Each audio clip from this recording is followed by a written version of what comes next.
it becomes a straight.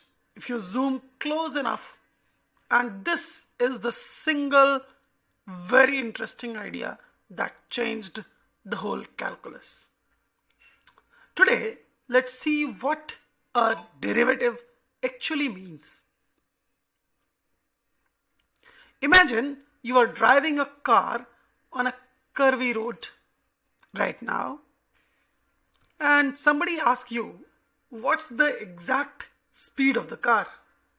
Well, now you will start looking at the speedometer, but looking at very closely, you have observed that the speed is continuously changing. How can we exactly determine what is the instantaneous speed of your car at one single instant? Just by looking at the speedometer? It's very difficult.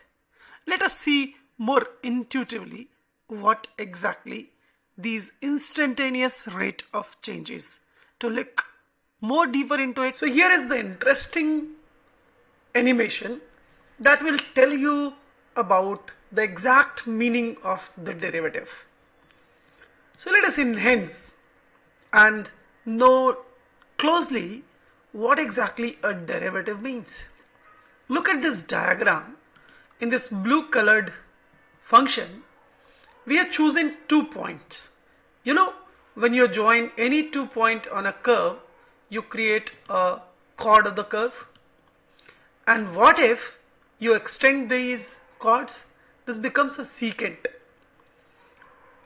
When we force these 2 points to go closer to each other, they are going to, the length of those chords are going to be smaller, and it will be slowly reducing to the value 0.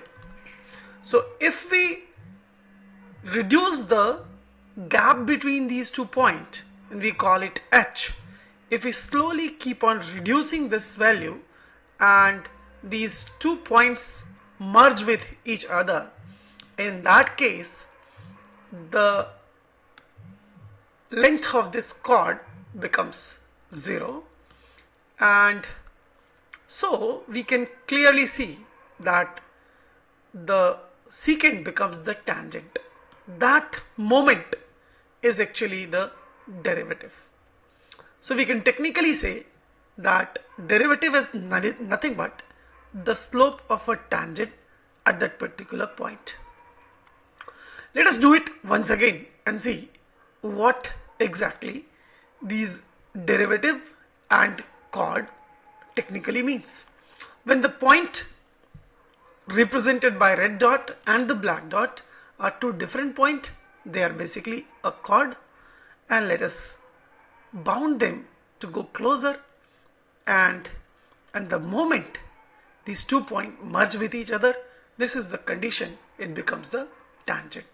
So the derivatives are the ideas that is basically converting a chord into a tangent.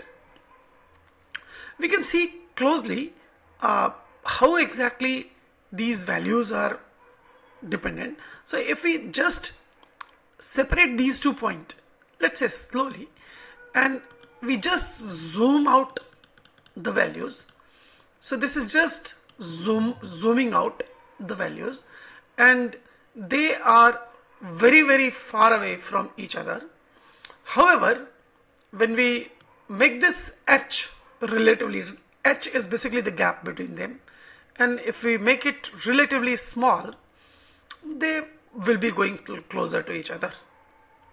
So derivatives are the ideas using which we get the slope of the tangent, and that is basically the condition when the 2 points are merged together, and the condition when the chord becomes the tangent. Hope you enjoyed learning the real meaning of the derivative. See you soon in the next session. Till then, happy learning.